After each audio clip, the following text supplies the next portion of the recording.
Você conhece alguém que diz, não me arrependo de nada, só me arrependo do que não fiz, e se pudesse faria tudo outra vez?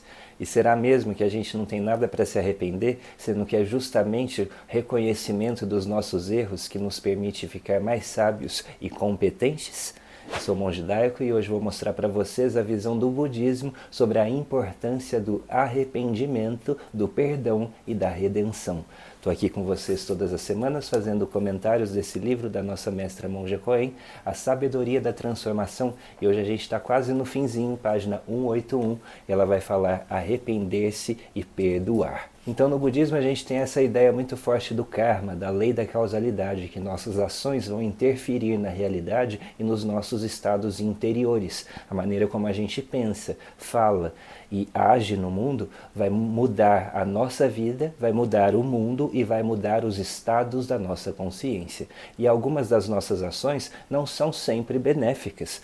Então a primeira coisa quando a gente fala do arrependimento é esse pé no chão de reconhecer que nós somos humanos e enquanto humanos estamos sujeitos a errar e a ser falhos, porque não existe ser humano perfeito. A condição humana implica na imperfeição, nos erros, nas faltas e nas falhas. É mais raro, é mais difícil e exige mais esforço uma pessoa praticar a virtude do que a tendência natural de cometer erros, de ser preguiçosa, de falar mal dos outros. Então Buda ensina que cada ação, cada pequeno gesto que a gente faz desde a hora de acordar até dormir vai gerar efeitos, como se fossem ondas que vão se propagando através do espaço e do tempo. E a nossa consciência é como se fosse um grande armazém, repositório de informação, onde cada pensamento, cada palavra e cada ação vai gerar uma marca, vai deixar um imprint, uma impressão, como se fosse uma semente nesse solo da consciência, que mais tarde, nesta vida ou em vidas sucessivas posteriores a esta, esses sementes vão gerar frutos, vão florescer e dar resultados. Então, quando a gente para pensar, cada um de nós já acumulou muito karma negativo. Imagina todo o palavrão que a gente já falou na vida, cada vez que falou mal de alguém, que ficou com raiva de alguém, ficou com raiva do irmão, da irmã, do pai, da mãe, não é? É ruim, cria karma negativo. E existem ações de níveis muito piores do que esse. E tudo isso você imagina que vai resultar em estados emocionais, mentais, em resultados práticos na realidade. Se você mata uma pessoa, uma série de problemas reais vão suceder não só para você, mas para a família daquela pessoa, para a própria sociedade.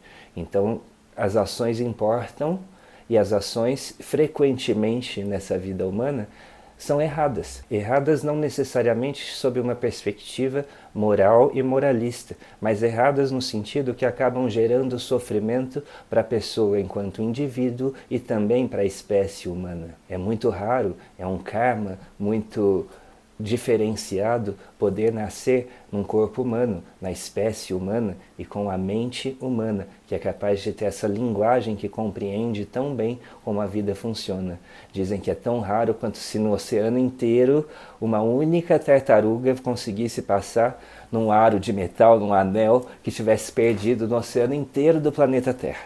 Então a chance dessa tartaruga que sai aqui de Santos colocar a cabecinha nesse aro pelo acaso, é a chance que tem de uma pessoa nascer ser humano. E mais raro ainda que nascer ser humano é a pessoa encontrar a verdade, encontrar o caminho, o Dharma, os ensinamentos de Buda para aprender a compreender a vida, que é ainda mais raro do que nascer na vida humana, é entender a vida humana, ter sabedoria e discernimento. Então Buda, que era um homem muito sábio, de 15 em 15 dias reunia seus alunos, sua comunidade de monges, monjas, leigos e leigas, para olhar as luas cheias e as luas novas, refletir sobre as ações desses últimos 15 dias, colocar as mãos palma com palma e fazer o verso do arrependimento, que diz o seguinte: todo karma prejudicial alguma vez cometido por mim, devido à minha ganância, raiva e ignorância, nascido do meu corpo, boca e mente, agora de tudo eu me arrependo.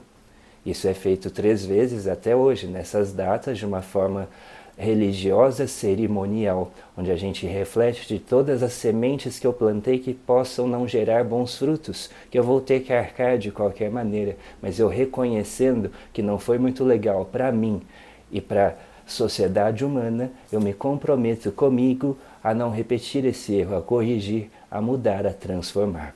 Então não é apenas arrepender-se no sentido de culpa, mas de ter esse olhar sincero, de reconhecer onde que essa nota que eu toquei saiu desafinada para que eu possa me afinar, me aprimorar e ir adquirindo com o tempo cada vez mais maestria sobre o instrumento da vida humana.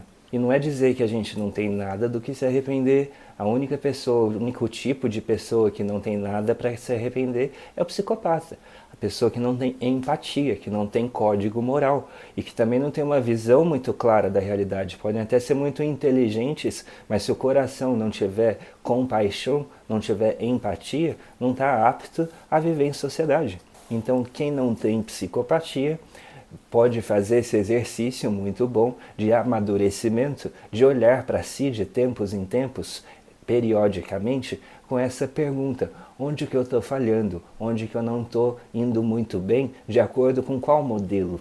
Para nós, o modelo é Shakyamuni Buda, que ensina justamente a lei do karma, que ensina as pessoas a fazer o bem e viverem com atenção, com meditação, com presença, com consciência ativa, sabendo como a mente está pensando, como o coração está sentindo, como a boca está falando e como o corpo está agindo, nas rédeas de si mesmos. Assim, você vai plantar sementes coerentes com o que você realmente quer, sem se arrepender depois. Isso é até uma coisa que na psicologia se chama teoria do arrependimento, que você considerar o arrependimento futuro das possíveis faltas que você pode cometer hoje te leva a fazer melhores escolhas. E nós tomamos más decisões quando agimos sob incerteza, quando não temos certeza e clareza de como agir e do que está de fato acontecendo, quando estamos sob pressão, sob estresse, agindo sob influência. Então, para saber lidar com tudo isso, você precisa conhecer sua mente.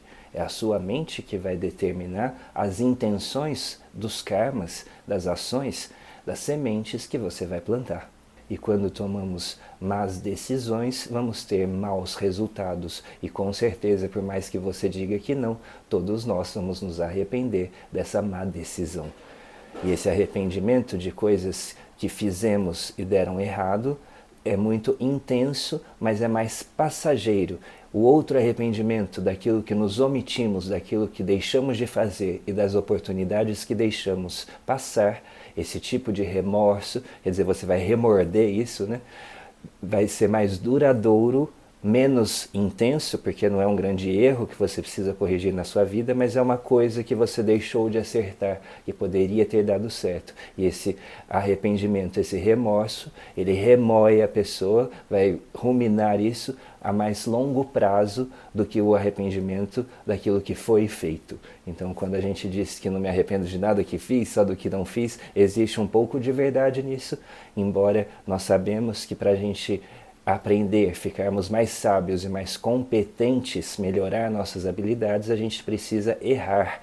Quem toca instrumento musical sabe que, vou falar que não pode errar no ensaio, é impossível. O ensaio é o erro, é o local onde você vai repetir tantos erros até que você não precise mais fazê-los automaticamente. E é uma coisa, para quem toca um instrumento musical, motora. Você precisa ir ajustando os gestos, os movimentos e tirando o que está extra e deixando só aquela parte precisa que vai fazer aquele som.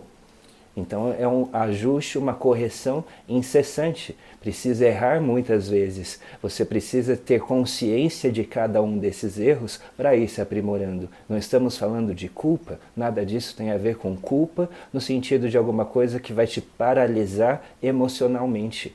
Mas estamos falando de responsabilidade, de consciência, de ação e reação. E essa é uma característica do Zen budismo que a gente até vai chamar às vezes de Jo-Riki. Riki é força, é poder, e Jo é o eu, é o centro, é si mesmo. E essa força que vem do eu, e no Zen budismo, na nossa escola, existe essa ênfase de que você é responsável por se salvar, você é responsável pelas coisas que você vem criando e irá criar. Então preste atenção, porque estar vivo implica numa responsabilidade, antes de tudo, de você consigo mesmo. E esse arrependimento, que em inglês é até atonement, quando a gente olha essa palavra atonement, é at one, quer dizer, você vai se tornar um de novo consigo mesmo. Você que se rompeu, que se corrompeu de alguma forma, pode de repente se tornar íntegro novamente. Num estado de mais pureza, num estado de mais completude, que não se sente rompido, que não tem fragmentação emocional. E isso é o Joriki, isso é o poder de si mesmo. É a pessoa com a própria consciência, com a própria vontade, intenção, esforço, que vai se libertando, que vai se purificando. Diferente do oposto, que é chamado de Tairiki, que é uma força de fora, que vem, que me salva, que também é verdadeiro, que também é necessário, mas quando a gente fala de arrependimento, a gente está falando de transformação interior, de mudança de coração, de karma, de visão, e isso depende de cada pessoa. Para que você não viva na contrafactualidade. Já ouviram essa palavra? O contrafato é aquilo, e se? E se eu tivesse feito isso? E se eu não tivesse dito aquilo para aquela pessoa? Como teria sido? Só que esse teria sido é um contrafato, porque só existe na nossa cabeça. Porque o que existe de fato é a própria realidade. E quando a gente faz meditação, o que a gente quer evitar são as ilusões da mente. E a gente quer entrar em contato íntimo e ficar de uma maneira estável na realidade concreta, nos fatos, na factualidade. E se é um fato que nós erramos, nós somos capazes de perceber, assumir a responsabilidade, sem moralismo, sem culpa, mas responsabilidade madura, coerente e consistente, de acordo com os fatos. E ao fazer isso, a gente é capaz de, a partir de então, mudar, corrigir o erro. Mas para corrigir o erro, eu preciso admitir, eu errei. E se eu sou humano, eu estou sujeito à condição humana, que erra, que é falha, que é imperfeita. E essa imperfeição é a própria perfeição da vida humana. Nós precisamos do arrependimento para restaurar a nossa integridade quando eventualmente nos corrompemos. E nós precisamos do arrependimento para prever erros futuros antes de cometê-los e assim evitá-los. E nós precisamos do arrependimento para aprimorarmos nossa técnica de ser humanos. Agora, eu nunca vi ninguém se arrepender de fazer yoga, eu nunca vi ninguém se arrepender de ir na academia, eu nunca vi ninguém sair da meditação e falar, não devia ter feito essa meditação.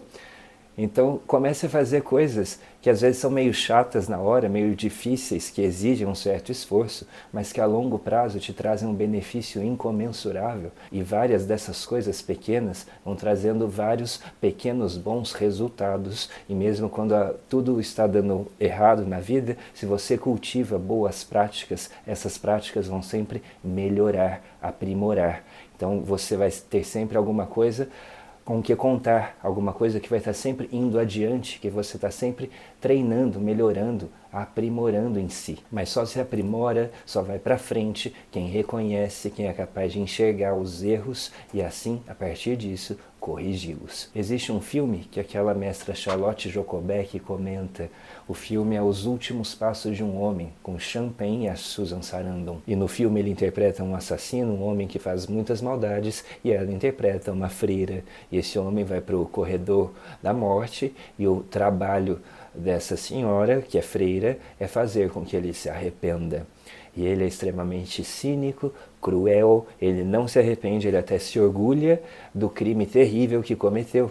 E ela, como freira, também é confrontada pelos pais das vítimas. Por que você está indo rezar para um homem na cadeia que cometeu crimes tão horrendos e não vem rezar na casa das vítimas? E ela é muito incompreendida e ela própria, como freira, questiona sua atitude e sua fé. Mas conforme as suas conversas avançam, ela consegue entender um pouco mais da psique deste homem e, claro, a data da execução vai chegando próxima e ele finalmente consegue entrar num processo de arrependimento e redenção. E o papel dela é fazer com que ele passe os últimos segundos de sua vida apreciando a experiência única e sagrada que é a vida, que ele estragou, que ele nunca percebeu como é importante e sagrada. E ela consegue com que ele se arrependa quando ele já está prestes a ser executado, e a última coisa que ele vê é o olhar dessa freira, emocionada, desejando o bem para ele. E a partir disso a gente sabe que, embora esse homem tenha um karma terrível, que talvez ele nem tenha pago o suficiente nessa vida, o seu coração mudou. A partir daquele ponto, a semente do mal foi transformada, foi extirpada, e por mais que ele ainda tenha que arcar com os efeitos já criados anteriormente, porque a gente não escapa, é como um bumerangue, as nossas ações você joga na realidade, elas vão voltar.